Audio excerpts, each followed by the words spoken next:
In the past, Donald Trump has told Russian President Vladimir Putin to go find Hillary Clinton's emails. He's sided with Putin over the U.S.'s own intelligence. He has very publicly complimented the Russian leader, and he has blasted the NATO alliance, all words that were music to Putin's ears. As you just heard Congressman Adam Schiff say, he's the gift to Putin that keeps giving, with comments this weekend being no exception.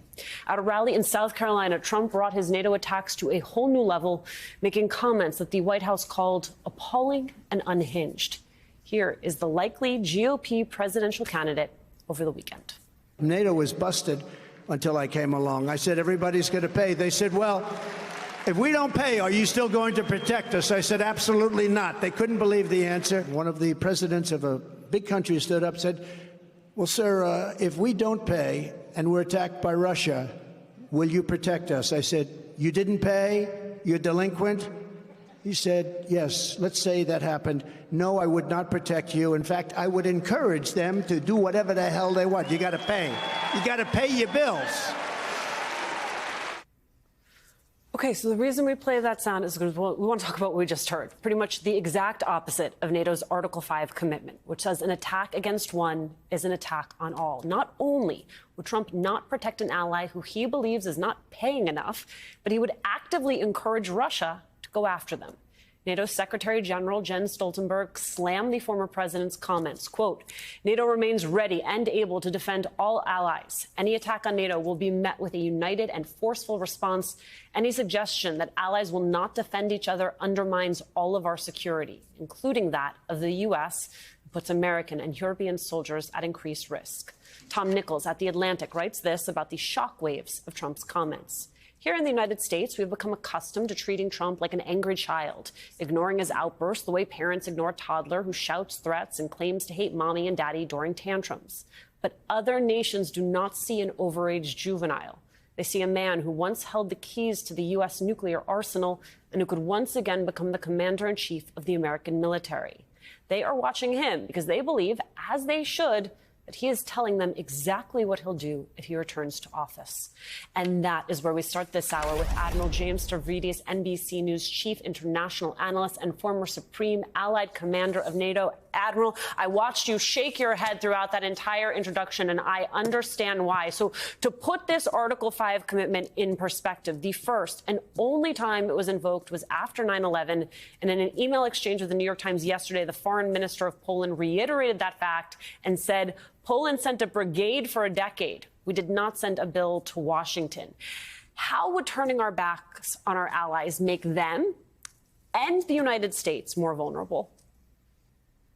Yeah, I just have to play that sequence in my mind in front of the first Supreme Allied Commander of NATO, General Eisenhower, who went on to be a president, two-term president of the United States.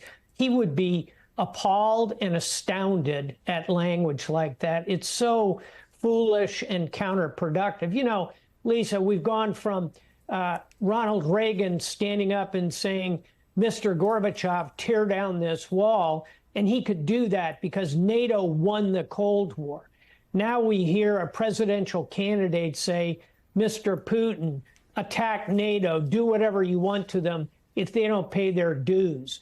And by the way, there are no dues in NATO. This is not Mar-a-Lago Country Club. Each nation builds its own defense budget. They have a goal of about 2%. They should all seek to hit that goal. But the idea of this alliance is that we stand together, we fight together. And to the comment from our Polish colleague, that brigade, the White Eagle Brigade, fought under my command in Afghanistan, fought bravely in a very difficult part of Afghanistan. Ghazni took many, many casualties. Why were they there? They were there because the United States of America was attacked. Our NATO allies, in fact, did not send a bill, nor did they need to. We need to stand together. Trump's comments are just beyond the pale. Admiral, yesterday you had former GOP presidential candidate Chris Christie speaking about just how much more emboldened Donald Trump is this time around. Take a listen. What poses a national security risk is the possibility that he could be president of the United States again.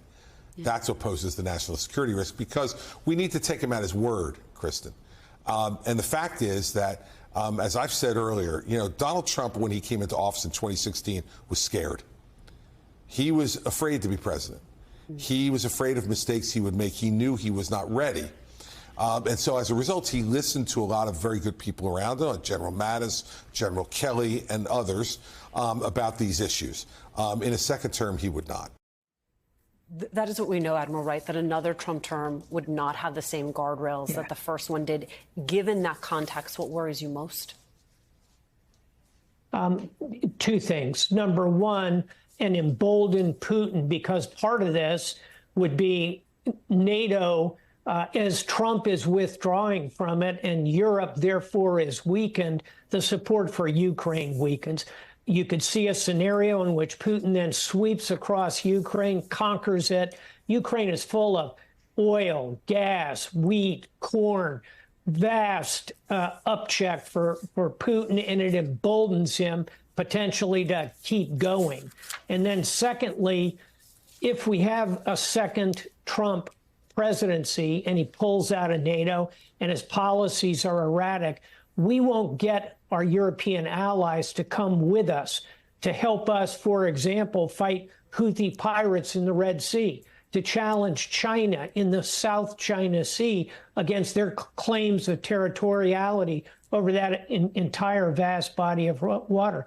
NATO benefits the United States collectively as an alliance. We need to recognize that. And final thought, Alicia, anecdote. I got a email from a British admiral I've known for 30 years asking me, does Donald Trump think NATO is some kind of protection racket? Think about that for a minute, coming from our greatest pool of allies. If we walk away from NATO, where are we going to find another pool of allies with the collective capability of NATO, $300 billion defense budget, collectively second largest in the world, only after the U.S., bigger than China, triple the size of Russia? NATO is good value for our engagement.